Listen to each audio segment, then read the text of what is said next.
Distinși oaspeți, stimați invitați, dragi colegi,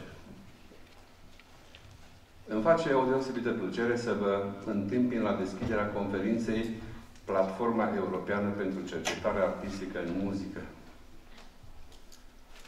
Salut prezența la această conferință internațională a unor personalități reprezentative pentru Asociația Europeană a Conservatoarelor, organizatoarea acestui eveniment. La ora actuală, cercetarea și inovarea au o importanță și o dimensiune mare în domeniul muzical. Practic, toate ocupațiile sunt afectate, direct și indirect, dar de evoluția cercetării artistice. Această remarcabilă reuniune adună la oaltă reprezentanți cheie din Europa, America de Nord și Australia, uniți de subiectul comun al peisajului deosebit de dinamic în domeniul muzicii. Personal sunt încântat de rapiditatea cu care lucrurile au progresat în ultima vreme. Tema evenimentului din instituția noastră reflectă importanța din ce în ce mai mare pe care o are cercetarea artistică și importanța acumulării și furnizării de informații de acuratețe muzicienilor. Academia de Muzică Gheorghe Dima funcționează în capitala istorică a Transilvaniei, Cluj-Napoca, un centru universitar respectat de comunitatea științifică, oraș în care a funcționat din 1581 un colegiu iezuit, prima instituție de învățământ superior înființată pe actualul teritoriu al României. Învățământul muzical instituționalizat datează în Cluj din anul 1819, când a fost creată Societatea Muzicală Clujeană, devenită în 1837 Conservator de Muzică. Cursurile s-au desfășurat în limba germană și apoi în maghiară, iar viața muzicală a orașului a fost marcată de evenimente concertistice susținute de Franz Liszt, Johann Strauss fiul, Johannes Brahms sau Josef Joachim. Conservatorul de Muzică și Artă Dramatică, prima instituție de învățământ muzical în limba română, a fost înființat în 1919, iată că în acest an aniversăm 100 de ani de existență. Primul director al instituției, nou formate fiind compozitorul, pedagogul și dirijorul Gheorghe Dima. Cercetarea a reprezentat una din coordonatele de bază ale instituției. Studiile doctorale în muzică au fost fondate în România la Conservatorul de Muzică Clujean încă din anul 1968, fiind până la Revoluția din 1989 unica instituție de profil din țară care a organizat doctorat în muzicologie, cu toate direcțiile de cercetare, muzicologie, istoria muzicii universale și românesc și folclor muzical. Academia de Muzică Gheorghe Dima acordă înaltul titlu de doctor honoris causa unor personalități care au legătură semnificativă cu instituția noastră academică sau cu mediul muzical clujean sau românesc din țară sau din străinătate. Aș aminti faptul că înaltul titlu de doctor honoris causa a fost acordat unor personalități prestigioase precum Yanis Xenakis, Yehudi Menuhin, Christoph Penderecki, George Curtac, Robert Levin, Erod Parasti, Viorica Cortez, Angela Gheorghiu, Jose Carreras, Lawrence Foster. Într-un oraș în care activează două opere de stat, cea română și maghiară, și filarmonica din Cluj, Transilvania, Academia de Muzică Gheorghe Dima organizează o stagiune de concerte ce cuprinde spectacole de operă, balet, concerte sinfonice, vocal-sinfonice, corale sau camerale, recitaluri vocale și instrumentale, în care sunt invitați artiști de prestigiu din țară și străinătate. Activitatea interpretativă este o constantă pentru studenți și profesori. Există numeroase ansambluri muzicale ale instituției care acoperă domeniile de muzică cultă pe o deschidere stilistică de la muzica veche la cea contemporană, precum și muzici populare tradiționale. În orașele importante la Transilvaniei funcționează aproximativ 20 de școli și licee de muzică, precum și instituții sau facultăți de învățământ superior artistic, unde sunt angajați absolvenții instituției noastre. În încheiere vreau să profit de acest prilej și să felicit Asociația Europeană a Conservatorilor pentru eforturile pe care le face în sprijinirea organizării unui învățământ muzical de înaltă calitate în Europa, dar și pentru inițiativa de a organiza conferința EPARM în cadrul Academiei de Muzică din Cluj. Sperând că această scurtă prezentare ne-a adus mai aproape de dumneavoastră, vă mulțumesc tuturor pentru participarea la acest eveniment și vă urez bun venit la Cluj-Napoca. Mulțumesc!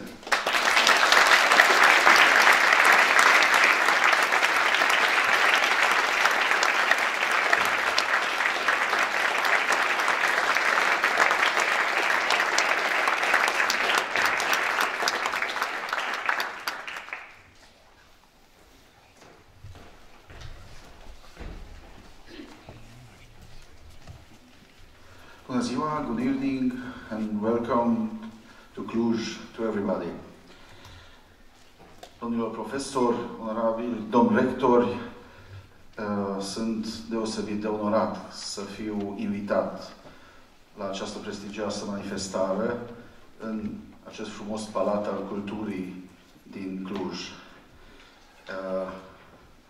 Pentru Cluj este o mare onoare să găzduiască o astfel de acțiune și pentru mine momentul este unul important și pentru faptul că se marchează 200 de ani de școală muzicală în Cluj și 100 de ani de școala Academia de Muzică Gheorghe Dima. Când spui Ardeal, spui ca și cum istoricul Nicolae Bălcescu spunea, pe culmea cea mai înaltă a munților Carpați se întinde o țară mândră și binecuvântată între toate țările semănate de Domnul pe pământ. În zilele noastre, când spui Cluj, spui dezvoltare economică, spui inovare, spui tradiții seculare, spui istorie și valori europene. Mai mult, când spui Cluj, spui universități, spui aceste frumoase creiere, această valoare maximă a Clujului și anume materia cenușie care creează plus valoare. În tradiția învățământului universitar veche de 100 de ani, de peste 100 de ani, Clujul cunoaște dezvoltarea spectaculoasă în majoritatea domeniilor prin proiecte realizate în mare parte de mediul academic. Consiliul Județean Cluj, instituția pe care o reprezint și care și instituțional vă salută cu foarte mult drag, contribuie în mod direct la tot ceea ce înseamnă povestea de succes a Clujului. Astfel, instituția pe care o reprezint se plasează pe primul loc în țară la capitolul atragerii de fonduri europene, o cifră de peste 600 de milioane de euro. Sprijinim, de altfel, în mod direct, sănătatea, infrastructura, dezvoltarea economică, bineînțeles, cel mai important, cultura și instituțiile de cultură pe care le avem aproape 10. De aceea spun aproape că sunt cu secții diferite. În toate aceste proiecte aflate în implementare, indiferent de domeniu, veți găsi câteva elemente comune extrem de importante. Viziune, sustenabilitate, conectivitate, la tot ce înseamnă regiuni europene de dezvoltare. Probabil, din această cauză am fost aleși de către noastră să țineți această prestigioasă conferință la noi. Instituțiile de cultură emblematice ale județului Cluj se împart între Consiliul Județean și Municipalitate, cu care avem o deosebită colaborare și exact pentru această colaborare înflăște așa frumos Clujul. În deplasările noastre, cât și în vizitele oficiale pe care le primim, învățământul și cultura au note esențiale în cadrul discuțiilor. Identificăm mereu punți de legătură cu partenerii noștri europeni, fapt care au transformat relaționările noastre în adevărate partituri de succes. Podurile create internațional se pot crea cel mai bine prin cultură.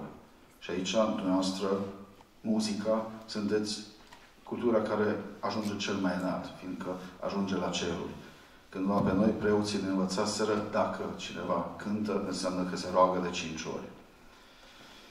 Marele compozitor George Enescu spunea, muzica este putere spirituală în stare să lege toți oamenii între ei. Astăzi, aici, cu toții, avem expresia împlinirii acestor cuvinte. O Europă culturală care este prezentă la Cluj și prezintă întreaga frumusețe europeană. Și probabil nu numai. Încă o dată vă mulțumesc că ne-ați ales. Vă mulțumesc că ați venit în capitala Transilvaniei, ați crezut în acest proiect și vă doresc să aveți ședere plăcută, să cunoașteți Clujul, să puteți să-l îndrăgiți și, de ce nu, vă lansez invitația să reveniți ori de câte ori aveți posibilitatea să veniți cu drag. Vă mulțumesc frumos!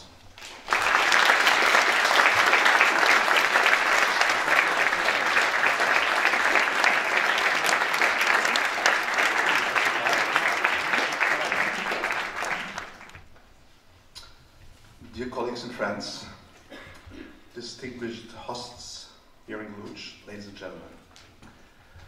It's a pleasure and an honor to welcome you on behalf of the AEC to this year's annual meeting of the European Platform of Artistic Research in Music.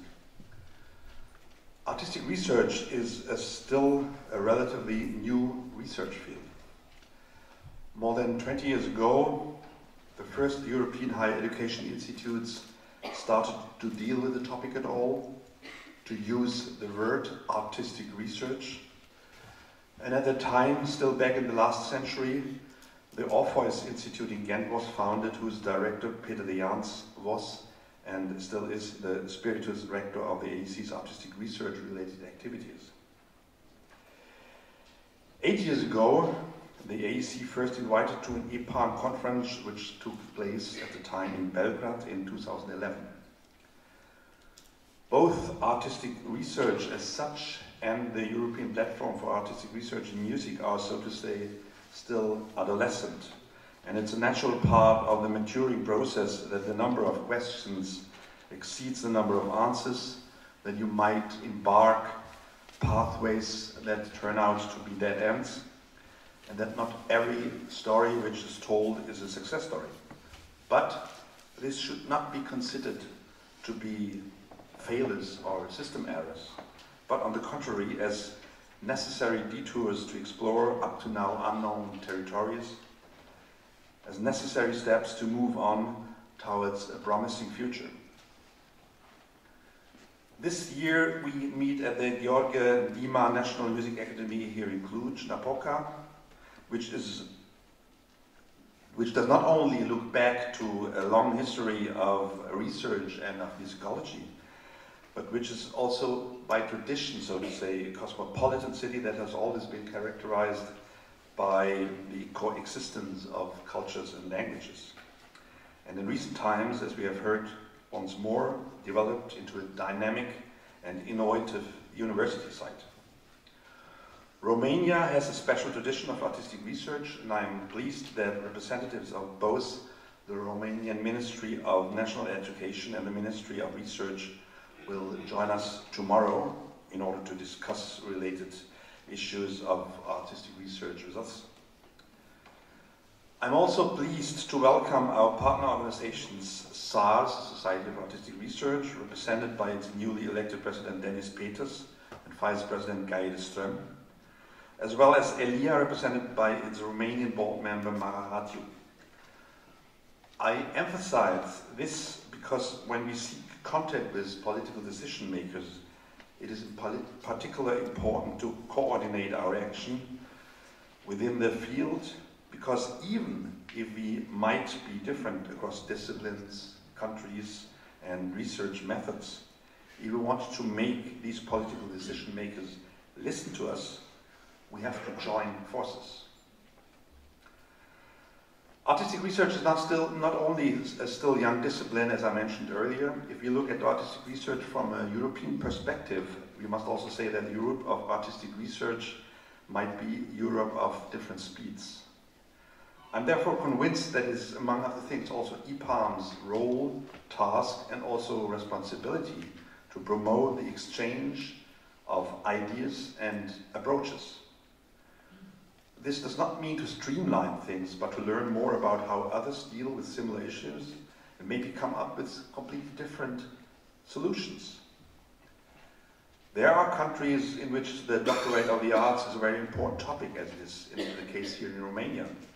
Whilst in other countries the debate is all about research methods. There are countries where artistic performance study programs are required by law to give evidence that they are research-based, and there are other countries who consider it to be the artistic performance study program's special feature and privilege that they do not have to be reflected or research-based. We should not complain about this, because it is part of the diversity that constitutes European strengths and identity. What unites us as Europeans is that we are different, and that's a good thing. I'm glad that this diversity is reflected in the list of participants of this year's EPARM meeting.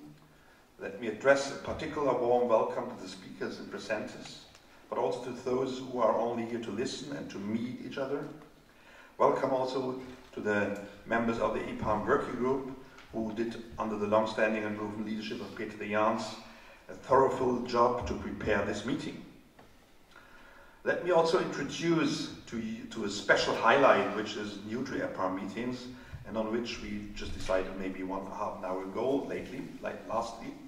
We will look out for, in particular, interesting or outstanding artistic research projects presented here in Cluj, in order to bring them along to the AEC Congress in November in Turin. So, I am pleased to have the opportunity to spend the coming days in the Gheorghe Dima National Music Academy in Cluj-Napoca, and I would like to especially thank all those who contributed to bring this event here and to prepare this meeting so thoroughly. I will name in particular the Professores Doctores Vasile Jucan, Nelida Neticuț, Oana Balan Budoiu, and I will also, let me also mention the names of the AC team members who are here, our interns Chiara and Jarlin, and last but not least, the Sara Remitera. I wish you all a fruitful and successful EPA meeting.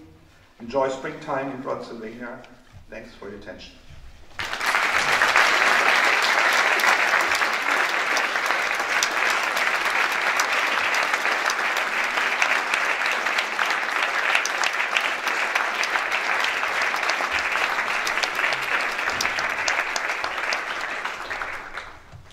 Distinguished guests, dear ladies and gentlemen, dear colleagues, dear friends. As the chair of the EPARM working group, it is as well my pleasure to welcome you all here for the 9th edition of a EPARM event.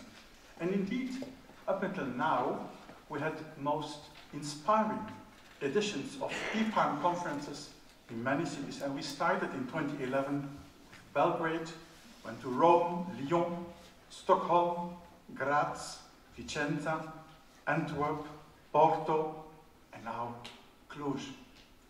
We find ourselves indeed in the beautiful city and historically important city of Cluj, and we are extremely grateful to the National Music Academy Gheorghe Dima for hosting this EPARM conference.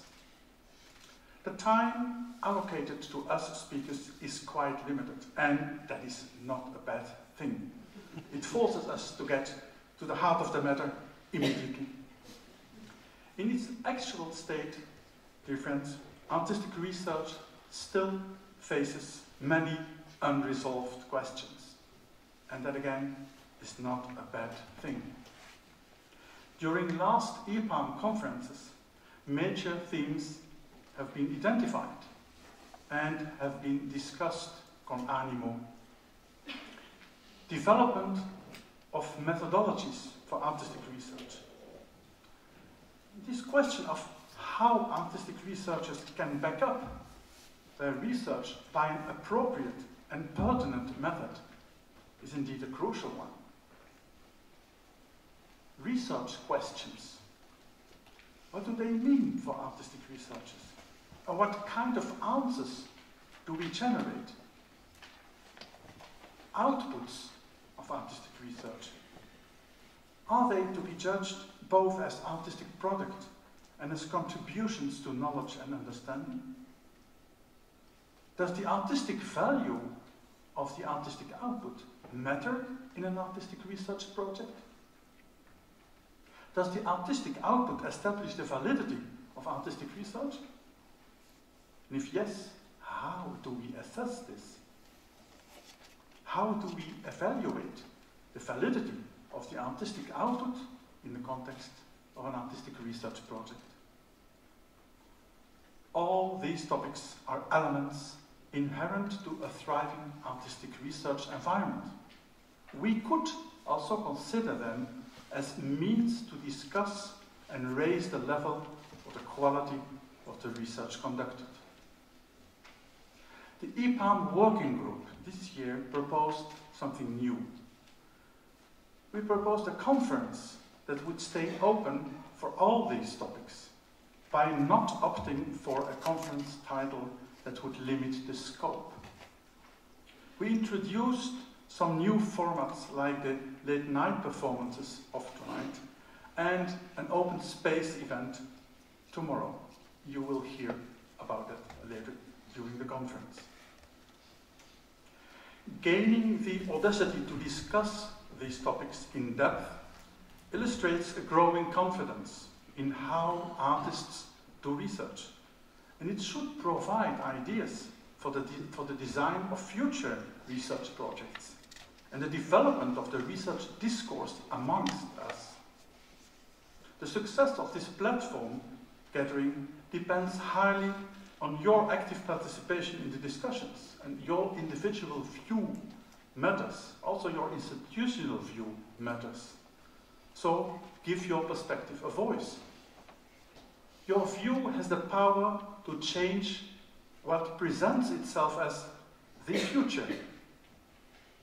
Still, a mind that thinks too much in terms of the future is incapable of acting in the present.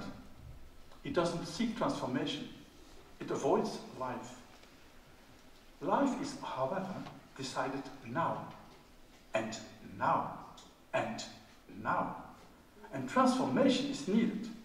It is a kind of invisible power that fuels our professional lives. So we have to fight against unconscious inertia, which means we should give constant attention today to artistic research in the different levels we are operating on. In music practice, how can artistic research change our practices? In music education, how can our curricula benefit from artistic research? And how do we make the link research and education?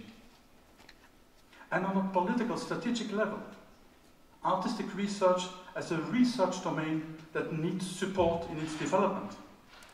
And strangely enough, we see the first support too easily as a support from governments, from ministries, from funding bodies. And indeed, this is crucial, absolutely crucial. But the very first support we need comes, or should come, from our colleagues, our peers, our students, our professors. And also from you, from our brothers and sisters in crime, the community of artist researchers, as we find them here in EPARM. Our call for papers got an impressive response, which also forced us to make, as every year, a selection, and the EPARM working group selected around 30 proposals, representing many institutions and many different countries, which gives the whole operation a kind of a wide and international scope.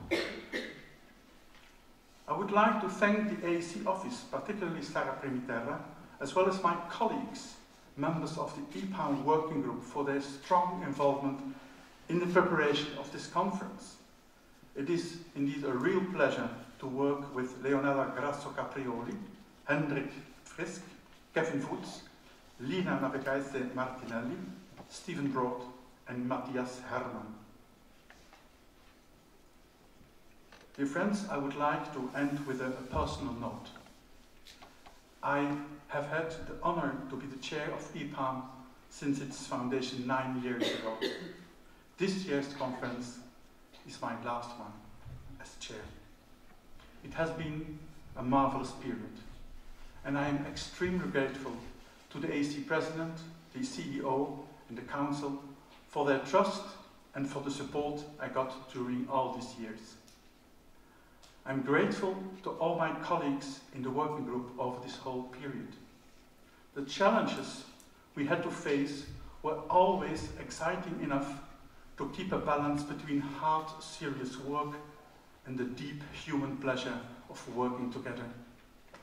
The strive for quality, as well as a healthy sense of humor, always have been our inseparable compagnons de route.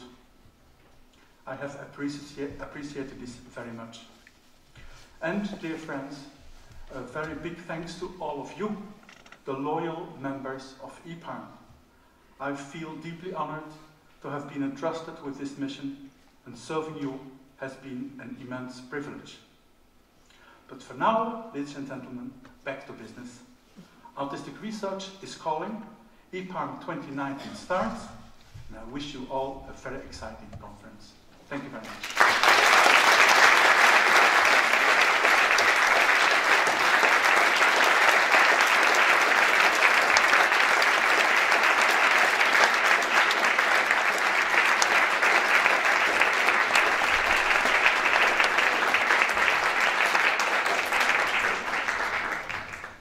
Dear guests, dear colleagues, first let me shortly present myself, introduce myself. I'm Adrian, composer, professor of composition in this institution, former rector of this institution and former director of the Philharmonic in Cluj. And I had the honor to give way for the first keynote speaker of our first session, composer Dediu. Dediu is one of the most celebrated, if not the most celebrated Romanian composer now as we speak. He has a very rich and valuable compositional output, and I could not think of one genre of the so-called classical contemporary music in which Dediu would have not signed at least one chef d'oeuvre. You would think with such a rich and successful creative output that he's always writing in his ivory tower, but not at all. He had the courage and competence to be for 2 terms rector of the National University of Music in Bucharest. Not an easy task. Now he's continuing his generous dedication to the institution as the president of the Senate in the same university. Believe me, he has a lot of things to say to you, to tell to you, and you will notice that his competence goes far beyond the margins of our specialty. He is a philosopher as well. He writes fantastic articles and maybe also literature. And it's a pleasure for me to introduce him and to call him to take the stand.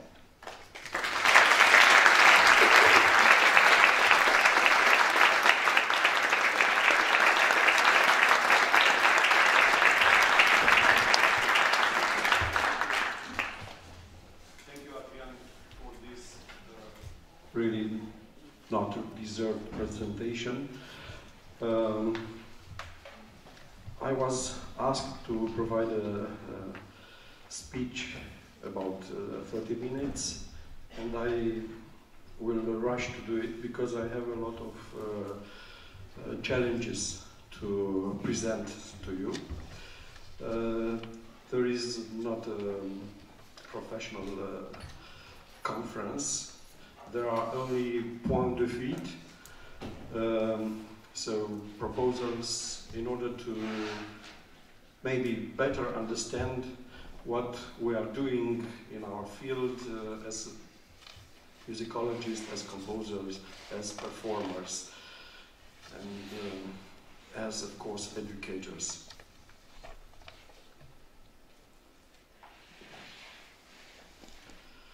Music from ancient times was connected to research. As a matter of fact, the musical instrumental genre springing from late Renaissance and early Baroque was called ricercare in Italian, which in English means research. What is the subject of ricercare? The exploration, of course. And what is exploration? It's the attempt to travel over an unknown territory. Exploration consists in 2 main directions. Invention, which could be defined as the activity of innovate ways of thinking and seeing the world it as mental ways which never existed before, and discovery seen as an activity to reveal things and ideas which exist but were hidden to our vision. Thus, the musical ricercare consists in an exploration of either tonality and its ethos, or the permutations of a given motive or theme. As well, in some cases, the ricercare explores a technical device of playing or singing, like an etude. One of the most famous ricercare, as you know, at 6 voices, has been composed by Johann Sebastian Bach as the opening movement of his highly elaborated Die musikalisches Opfer, the musical offering. Here we see 2 pages from the late Mozart's sketchbook. On the left page, here, there are fulgurant notations like die Zauberflöte, La Clemenza di Tito, Ouverture. Here we see Ein Konzert für die Klarinette, Cantate. Here. And on the right page, we have the debut phrases of each of them, notated as piano reductions, just to remember the beginning. Is this a pre-compositional stage or simply the writing down of the incipit, which functions or functioned for him like an aide-memoire? On the contrary, the Beethoven sketchbooks are like a furniture yard, where we can observe and feel the transformations of the melodic and harmonic material from the first 4 to the last result. Here, an example from the Notierungsbuch E, one of the most famous sketchbooks, held from the late 1802 until early 1804. In this transformative period of his artistic career, Beethoven sketches Eroica Symphony, Waldstein Sonata, and the first 5 numbers of the opera Leonore, as produced in 1805, later revised and renamed Fidelio. There is also an interesting research by Paul Mies, who tries to analyze Beethoven's style in deriving it from the sketchbooks. Here we can ask, are the sketches of the composers relics of a research process or not? Is the process of composition of a piece of music, so what we call artistic creation, similar to the process of research? Let's look to Stravinsky's Rite of Spring sketches, a puzzle of ideas like the pieces of an engine, which are waiting to be put in the right place. It's hard to believe that the famous Danse des Adolescents here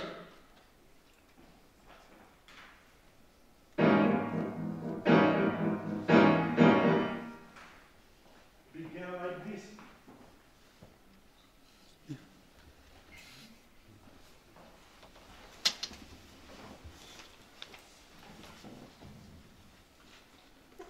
More, let's look to what Bartók has done for the musical folklore of Hungarians, Romanians, Slovaks, and so on.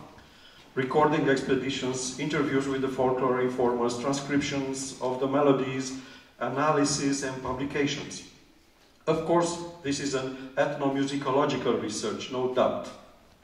But Bartók done it also in order to collect material for his compositions. One cannot split his folkloristic activity from his compositional activity. Also, we can bring to the fore the case of Olivier Messiaen, who went in the woods to record and to transcribe the bird songs he used to employ in his compositions.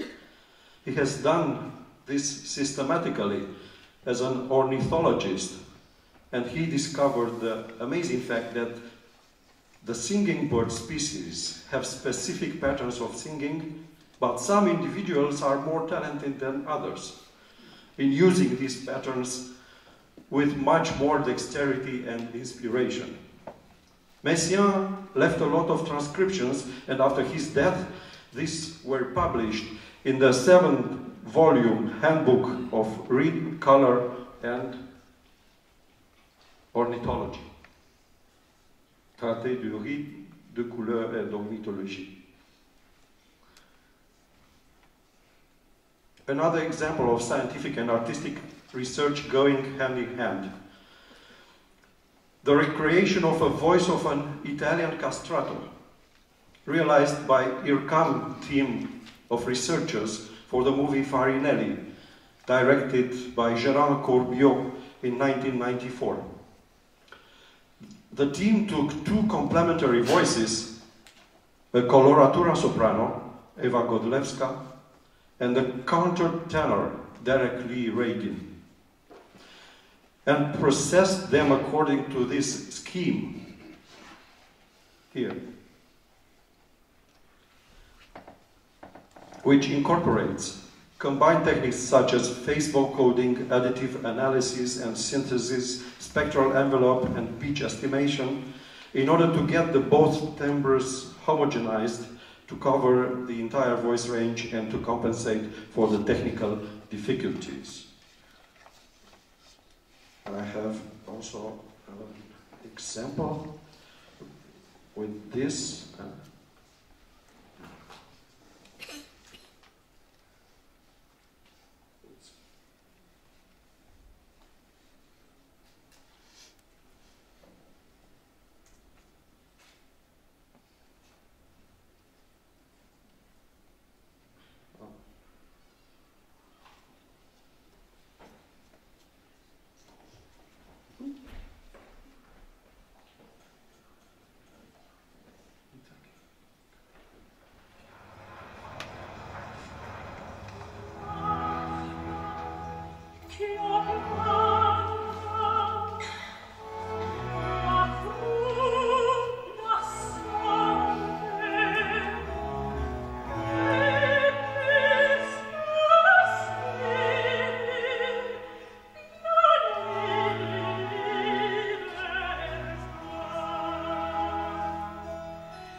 But what about the performance preparation process?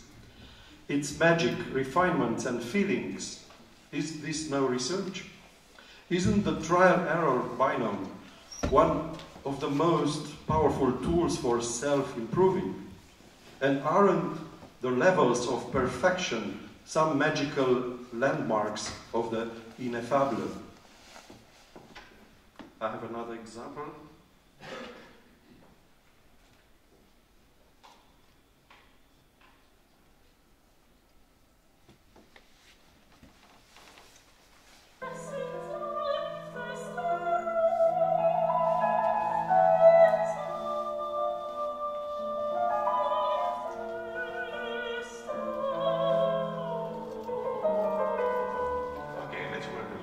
This is the first phrase. We will work and then you will sing in the whole piece. So, what I would like to ask, first of all, is Virgelis and all these notes, the 8 notes to cut them triole. No, Virgeli, Virgelis, and what is beautiful here is that the himmlischen Freude, it is a kind of vocalist that it is one bar. You sing this is the leitmotiv, and this, of course, you do it beautifully and again. I would like a little more crescendo to do that. The sense, no.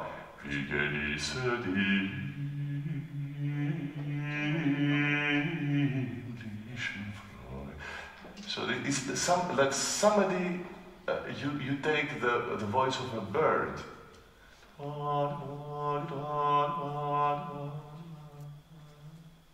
You grab it from the air.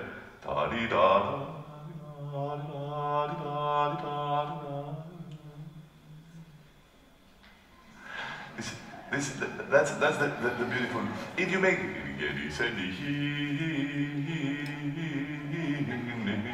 doesn't work. And then himmlischen Freude. I need the breath and then drum wird das himmlische, not very fast, himmlische, 16 notes.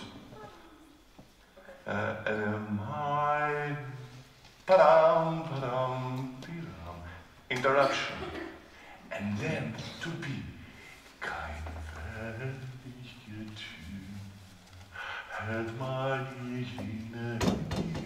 where is Himmel? Yes, exactly. I got some. Let's go from the beginning with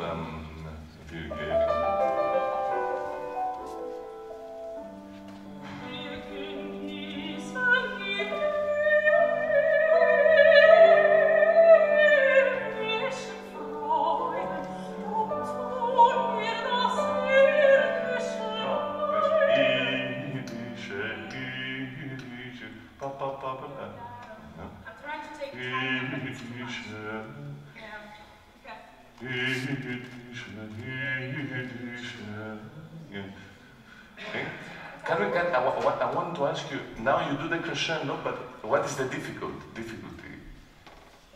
To keep the same agogic in the punctil. You did and then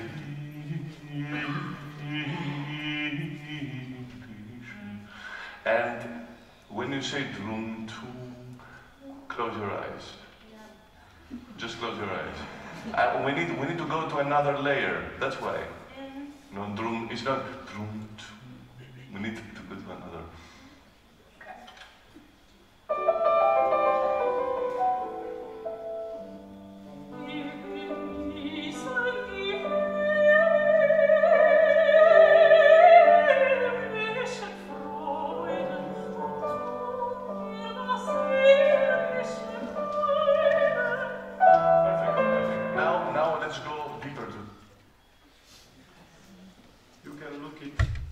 It's on the internet.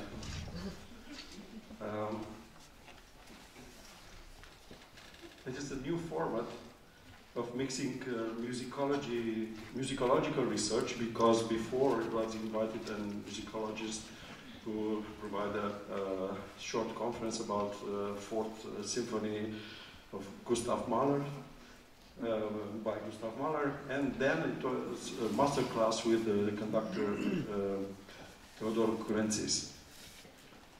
It's very interesting, the process and all the preparation process. Now, look at the map of music and its branches, like appears in the Journal de musique historique, théorique et pratique in January 1770 by Nicolas Etienne Flamery. One can see the branch of practice consisting of performance and composition in the middle, execution. The branch of acoustics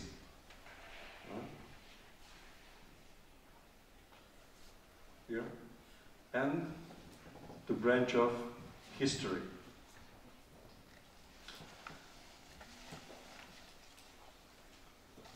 Now, under musicology, we understand a lot of things. The field of musicology has been mapped and segmented in 9 areas. In the Grove Dictionary, for instance. History and style, theory and analysis, textual criticism, archival research, lexicography and terminology, organology and iconography, performing practice, aesthetics and criticism, dance and dance history. The field of musical performance could be split into 3 main areas: instrumental performance, vocal performance, and conducting. Of course, we can refine the categories, we know this, within each main area: solo, chamber music, choral, symphonic, vocal symphonic. The field of composition includes the creative process with material proliferation, organization of the pitches, rhythms, dynamics, timbres, specialization, shape, and so on. Elaboration of form and sound, and of course the notation and the score as final product. However, one can imagine 2 models of understanding the relationship between musical research and musical creation. On the one hand, we can propose a diachronic model which conceives research and creation as being opposite and thus complementary forces. Musicology as a part of humanities and performance, and performance and composition as parts of the art of music.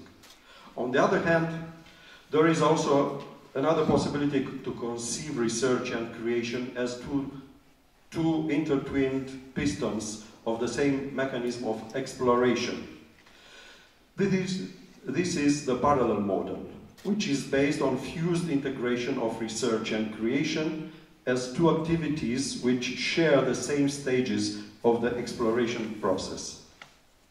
And I will try to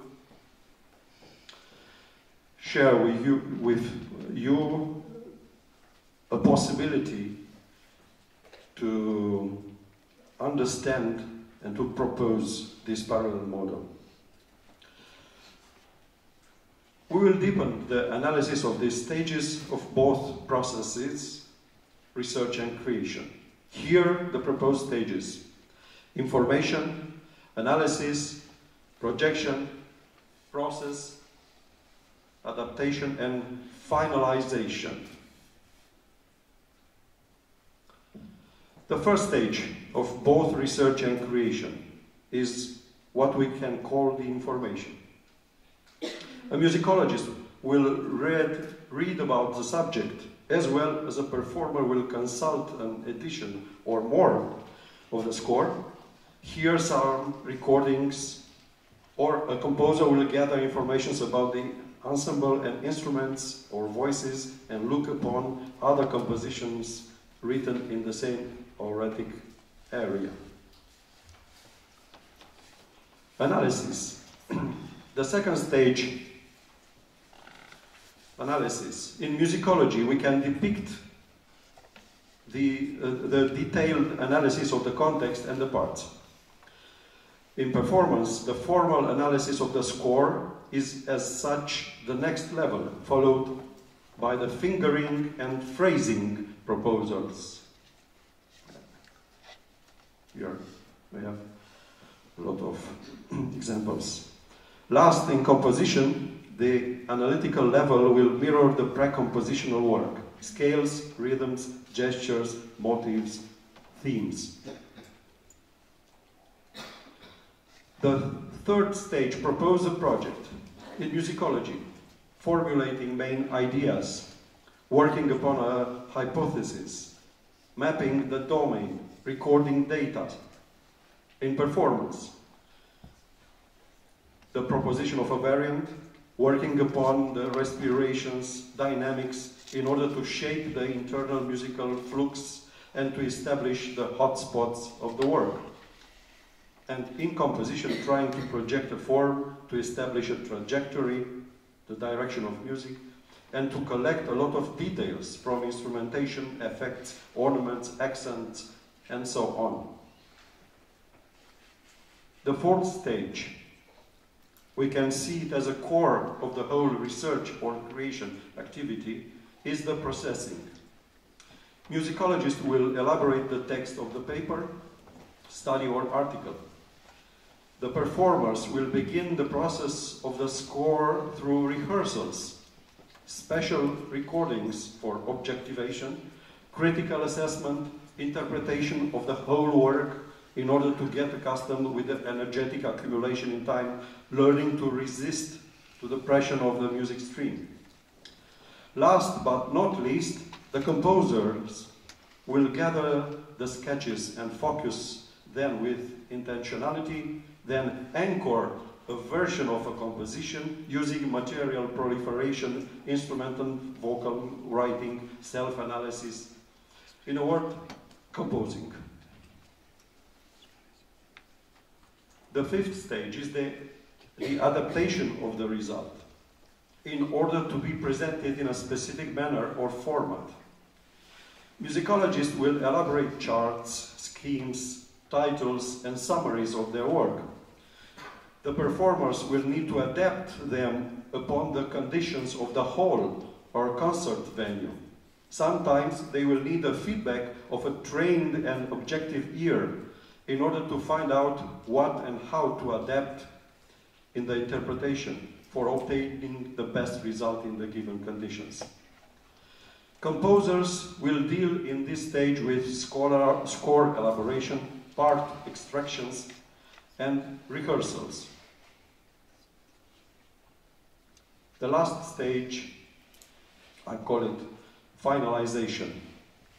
The extraction of the conclusive remarks in musicology, the concert or the show in performance, and the presentation of the new work, first performance in composition.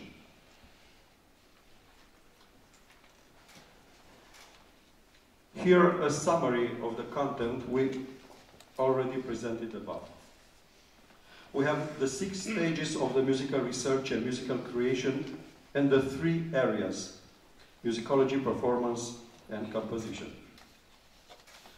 In this respect, one can simply observe the activation of the same mechanism of producing musical knowledge in the 3 fields. Research and creation are thus equivalent activities, springing from the explorational impulse of the human being and aiming in acquiring a specific result. More, the path from intention to product, as a text about music or as a performance or composition of a musical work, passes through the same 6 stages, which are the core of the parallel model I proposed in this presentation: information, analysis, projection, process, adaptation, and finalization. And now, I'm coming back to the Richard Carre metaphor. The areas of research and creation are, like I already said, intertwined, overlapped. That means that in research we can find creation and vice versa. In each creation we can find research. The projection, on the other hand, is definitely creation. No, the first 2 stages, information and analysis, the first 2 stages, information and analysis, are definitely research. The projection, on the other hand, is definitely creation. And partly also the process could be seen as creation. Adaptation and finalization are pragmatical and attentional stages, mixing research with creation. Hence, it's possible to split the research-creation binomial into 4 areas: scientific research, scientific creation, artistic research, and artistic creation. The first 2 are absorbed in musicology. Scientific research emphasizes the discovery, while the scientific creation brings the innovation to the fore. Here are some examples of books dealing either with discovery, like the Introduction to Schenkerian Analysis, like 20th Century Harmony, like Beethoven's String Quartets. Or invention, like the generative theory of tonal music, Die Philosophie der Neuen Musik, tonal pitch space. Artistic research and artistic creation have to face the musical practice, performance and composition. Artistic research could be seen then as an emanation of discovery, while the artistic creation is definitely invention. How can that be, one can ask? If the case of composition is clear, let's say more clear,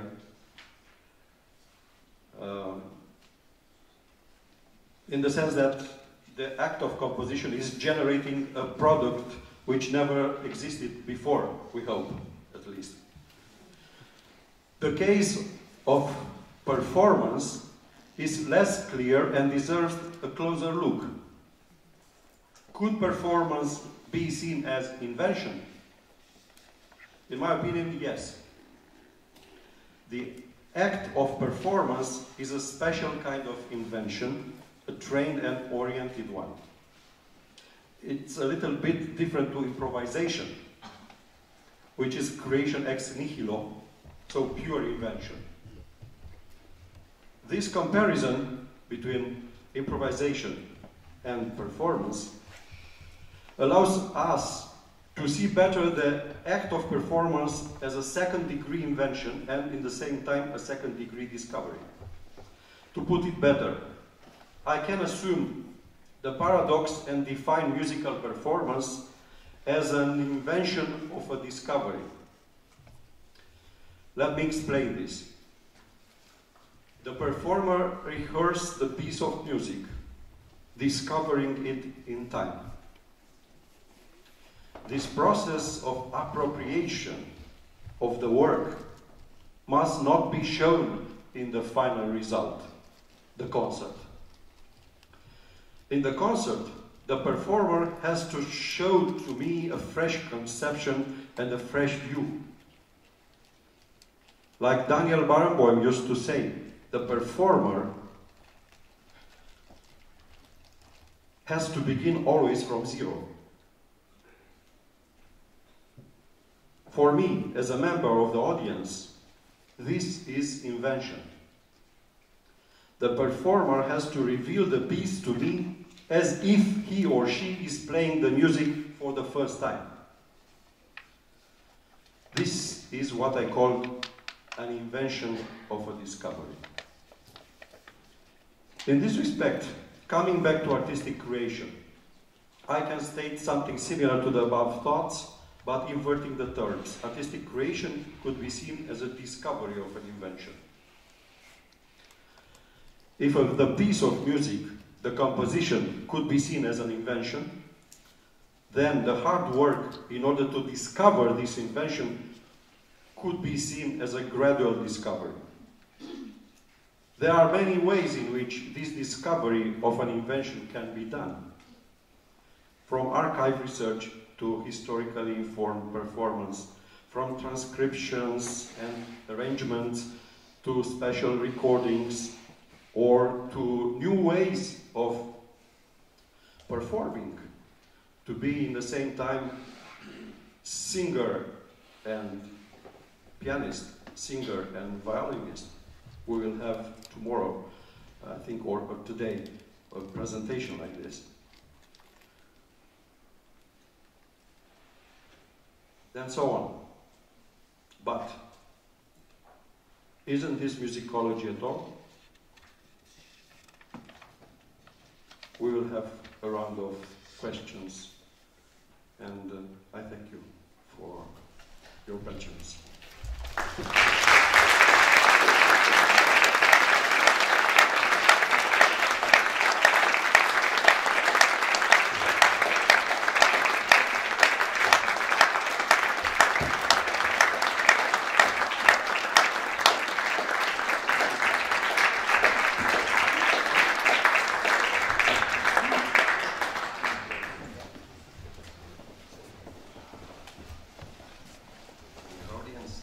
I think we've all been very lucky to witness this fascinating exercise of something like parallel realities in our field, in music. And let me be the first to say something. Would you take into consideration to change the word finalization with accomplishment? Of course.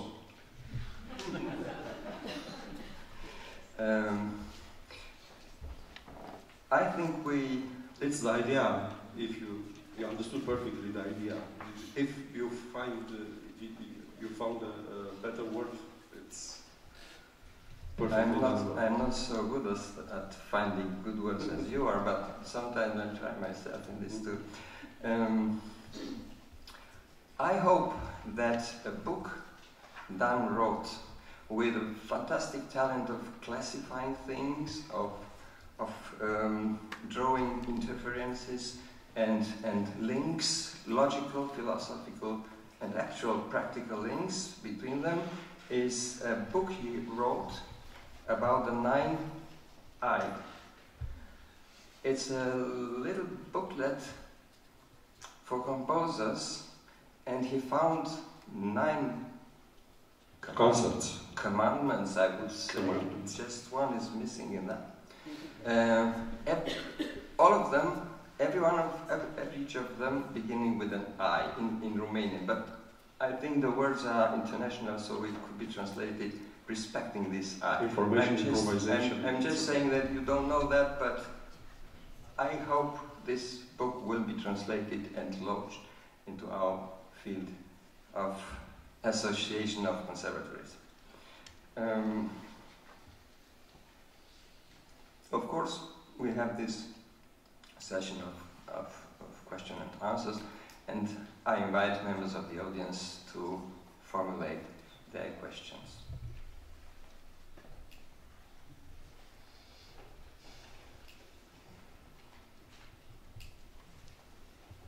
I'm sorry, I don't know the names, but please, you have a microphone. Yes, thank you very much. That was fascinating. I'm just going to ask immediately about your your table with the 6 categories, right? The six parts, the sequence, 6 stages, and you have musicology, and then you have artistic practice. Do I understand that you mean that it's also possible to go from musicology to artistic practice and back in these stages? So we're actually, as artistic researchers, are using all of these. We're basically connecting all of these parts of the table. I put it in the parallel world, and I see this like a process with 6 stages, and some of them, of course, it's a model. A model is a proposition that could work or not. So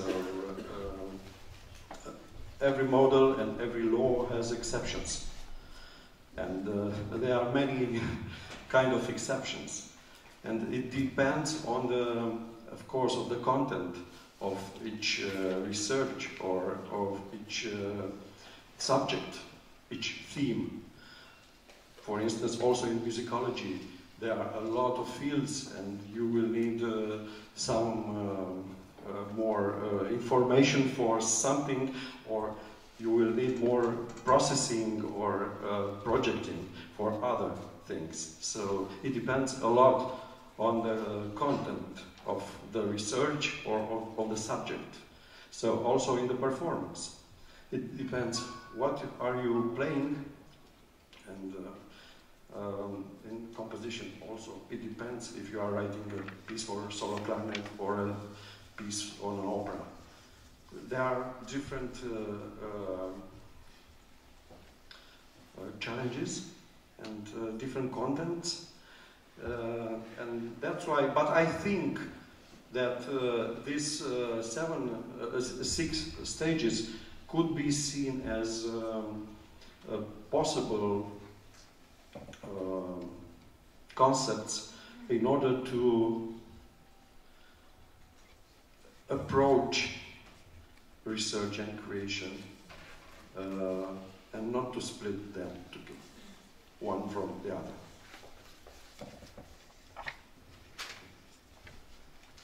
Thank you. Is there another question? Please.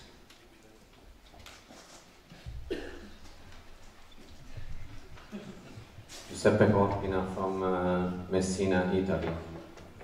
You say that the performer should start always from zero in performing a piece of music. Yes, according to Barenboim. But could this way to perform be a risk when you look for something new always?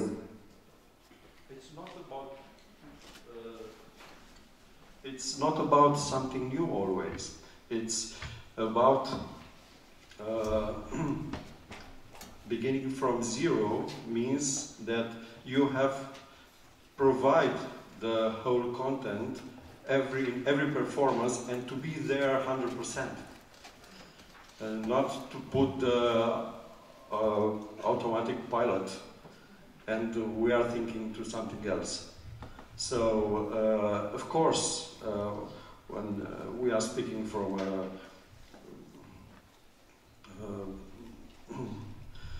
pianist, for instance, who provides 6 concerts in 10 days, and he meant this: for each concert you have to be 100% there and to begin from zero, and not to assume that you already given something in the yesterday and you spare some things for the concert tomorrow, you know. So in this respect, this commitment was emphasized by Barenboim, and I quoted in this sense. Okay, thank you.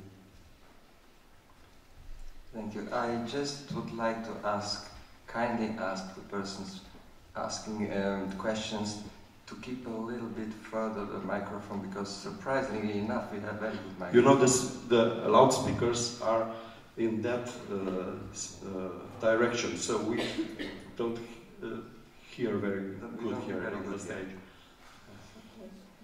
Tina Frühauf, I'm from New York. I'm currently residing in Munich. I like very much what you put forward. There was one part that struck me, which is very important for part of my work, which is information as an important step towards artistic research. And that made me think about what then artistic research in the end leads to. It leads to new information. So my question is, or rather also my comment, it's a common question, if there have been any thoughts of how this new information rooted in artistic research, how this should be stored, preserved, and made accessible. Sorry, I don't understand really precisely? What do you understand through new information? Well, every research that is properly done produces new information. Otherwise, it's just regurgitating old research, old information. So, so this artistic research with new information that we gather from this, I think could be stored, preserved, and distributed. My question is how this could be done, and if there are already steps underway to do this, so that the global research community is benefiting from artistic research being done. Okay, yes. I mean, in what I have called information, it was one of the stages of the research and creation process. And I wanted to emphasize that one normally have to collect and to know what has been done in the field. It's normally, no? Otherwise we invent the hot water again. So in this respect, at least I'm thinking that in order to produce something new, you have to be accustomed with what already exists. And then, if the artistic research produce something new or not, like Dejans put it here very accurately, if there is an artistic research result but no valuable work of art, or so there are questions. There are a lot of questions about this. So I really referred only to this preliminary, pre-performative stage, or pre-research stage, or pre-compositional. For me, it's much easier. It's easier in order to explain this as a composer. For instance, in the kitchen of a composer, there are a lot of sketches, a lot of scales, a lot of rhythms, and Adrian can also tell this to you. For a serial composer, it's, oh my God, it's really the pre-compositional work. It's unbelievable, but we are not serial composers. But even also for a contemporary music composer, the pre-compositional work, it's collecting informations, not really, also what I have said about other pieces or of other composers, by other composers or something like this, but collecting information, it's collecting all scales, symmetrical chords, and so on. So, rhythms, short motives, this kind of work. About the providing the new information and putting it in order to be accessible to a large community of artistic researchers, it would be a wonderful idea to have it online, but as we all know, artistic research is yet a teenager, and we hope that we can really understand the complexity of the field. And what I tried here to propose to you, it is a model and some ideas we can deal with in order to understand better these two processes, which in my opinion are twin brothers: creation and research. If I may add to this, of Of course, when we pronounce a word, we will be then in the situation to define it. Perhaps what you understand by new information would be jealously kept from foreign eyes by the researchers until the accomplishment. So I don't think someone who has an idea and it's not quite clear for him, it's an information, something he got and his mind is working on it, he wouldn't put it on the table immediately for others to work on it. Would you? Well, evidently there are at least 2 journals that I'm aware of that focus on publishing work, that focus on artistic research, and in the journal title there is the term artistic research. So I didn't ask for an immediate sharing of novelty, but for enough forums that are out there that help to make artistic research accessible to a wider community. That doesn't have to be immediately. It can be 10 years after the fact, but it's still, I think, very valuable. And journals is one forum, but an online platform is another forum. I think that there are many possibilities. I will be speaking about one possibility on Saturday afternoon that I have in mind. I just think that it's to me, as somebody who is thinking a lot about collecting information and distributing it, it's a kind of important mission. It's much more difficult for the artistic creation to preserve this. You have to have you can do a recording, but where does it reside in the end so that it's accessible? It's a very large-scale project, I think. The sketches of a composer like those of Mozart and Beethoven are fantastic discoveries for everyone who is trying to understand, better understand. But for a contemporary composer working right now, put forward his sketches would be a little bit narcissistic, I think. There is also, there are people from the new generation who are really on Facebook with the sketches. With the sketches? Yes, already, and with the scores, accomplished scores. Accomplished scores. Thank you. Someone else, please, to ask. Thank you very much for your presentation. Catherine Koch from The Hague. I actually don't want to ask a question, but I'd like to contribute an answer to your interesting discussion. There is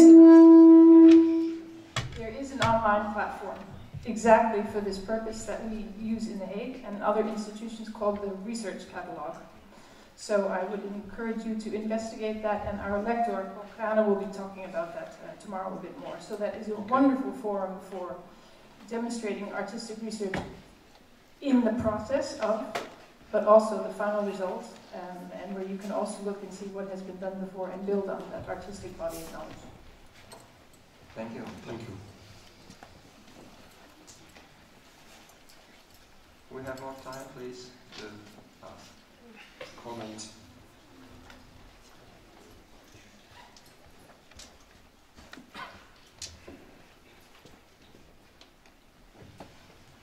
Just going back to your 6 stages yes. of development, I think you implied that, like all models, they tend to appear on the pages to be quite ossified and rather rigid.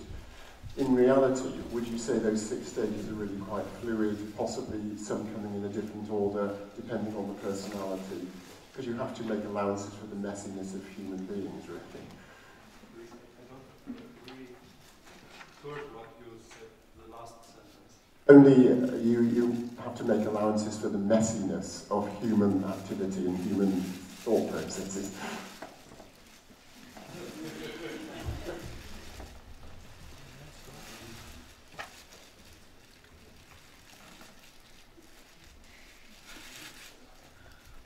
Quite a challenge. Yes. Although I said already, it depends. I see these 6 stages, you know, not as a mechanical model. It's not an automatic model. It's not like the watch. It's not like the check-in the for the flights. There are not exceptions in such a model. I see this model much more like an organic model. Like music. Music, it's also an organic model. It's like a sort of language. So we have a language, a lot of exceptions. And still there are rules in a language, grammatical rules. And these kind of exceptions are the exceptions which confirm the rule. You know? So there are of course exceptions.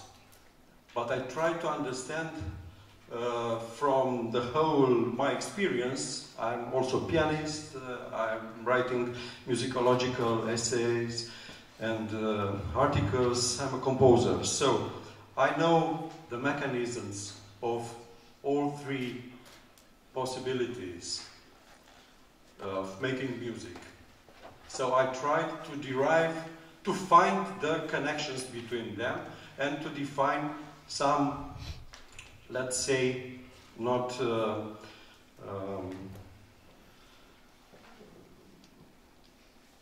hard forces, but weak forces, you know, of this universe of music. If it is so, or there are some other proposals or other stages I missed, I'm totally open to your opinions. It's a proposal, and I think it works for us as a community, as musicians. And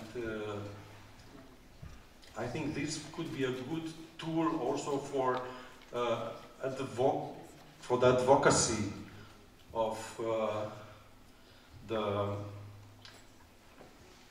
doubling the scriptors definition of research, which is an extended one. Research, which includes also art, creative art. So to demonstrate that the creation has the same stages as the research is to I think like this. A researcher is also a creator. A creator is also a researcher.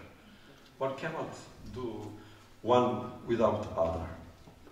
No, I totally agree, actually. I love the fact that you put the musicological, the performance and the composition thing as a parallel. I think that's very, very valid. My main query, which you really answered, was the various stages. You put them in as a sequence, whether that sequence you see as very fixed or whether it can be very fluid. And some of them, in some cases, might come before others. Yes, you are right. And they can overlap. They can overlap, and one can modulate one to the other. So I can keep informing myself on the process of a composition or the performance. No? So these stages could be, there is a melting pot there, and it depends, I said it already, it depends on the content of research or creation, and depends on the theme, and of course it depends on the person. May I take another turn? I think what Dediu tried to show here is a balance between our analytical mind, who could find 20 or 30 stages if we go into little details, or synthetical mind, we could say, okay, I'm composing a work, this is the work, or I'm climbing on a stage and I'm performing, not analyzing everything I did until I got there. But as he said, stages can be inverted or coming again.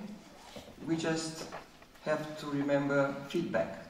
When I'm doing a composition or studying a work, my own work becomes an information a mistake or a success for continuing my work. So it's not as simple as that 6 categories in a row that just come one after the other. I think the problem is much complicated, but the idea of putting it into terms, a balanced number, not 10, not 20, not just 2, 6, it's a very sound idea and a point for starting debating, discussions, improvements, or destruction. Yes. Well, I wished to find really 7 stages, but I failed.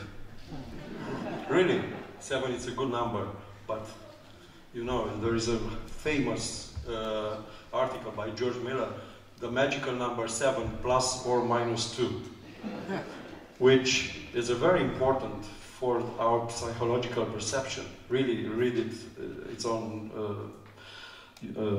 internet. It's fabulous.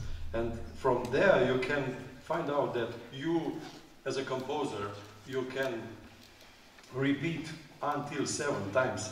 The 8th time, the information will go very deep. So because we get accustomed with the pattern.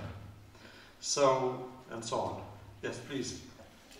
I just thought inspiration would be one stage that you're missing. Is in the 9th I. Yes, in my book there is inspiration. Yes. Yes, of course, inspiration I think is the first stage, but could work for musicologists and composers maybe. Why not performance? For the first stage, as a first stage? Yes. Okay. For the performance it will be the last stage. Yes, yeah. That's what I mean with it. Well prepared, 6 previous stages. Inspiration in the time of performance. You are a composer, so yes, I wish. I mean, I think inspiration is the common point of all the stages. And thank you for the idea. You need to have inspiration also for information, to know where to look on internet or in the bibliography, to read, to have inspiration to read the right articles, to have inspiration to project or to process. You need an idea to have an idea. Inspiration would be the Jolly Joker of all this game. Yes. Perhaps I could just add one last question. Thank you very much. Evening, people from Cologne. It's kind of a personal note I just want to add. Thank you very much for your ideas. I don't feel so very well, and I would like to put some pepper into our soup here, into our discussion soup. I actually miss some discourses about artistic research which are already discussed in several literature, because I think the problem in your stages, your 6 stages, is that we still talk about 2 different types of language, 2 different types of knowledge, how knowledge is produced in music and in research. And this is the starting point of so many discourses. How can we really compare? How can we find ways of connecting these 2 different languages? I think about Michael Polanyi, implicit knowledge, tacit knowledge concepts. Perhaps I would just give you ideas what you could perhaps consider in these 6 stages. I think about corporeal knowledge, embodiment, or emotional knowledge, which really would consider both parallels you wanted to open. And perhaps this could be even more detailed then. Yes, I wish to do this. Thank you for opening this, and I'm really sure that in the following days we're going to find some concrete ideas about how this could work. I understand your point, and you are right, of course. But all the stage I named process. It's a very general concept, and here there are so different processes, and the emotional language is something we cannot control like this, and sometimes we cannot speak about it. We cannot speak about it because we don't understand what is there, and I think it is also a problem of this special language of emotion, but cannot be explained, after all, in details. You can feel it, but you know, Barenboim, back to Barenboim, used to say, it is something you cannot teach. The intensity of feeling, the intensity how to feel, the intensity of expression. You cannot teach a student in what extent to feel a passage.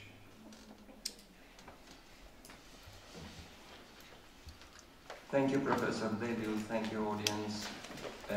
Before we proceed to our networking with refreshments, I would like to give the word to Sara Primintera. She has something of interest to say to you.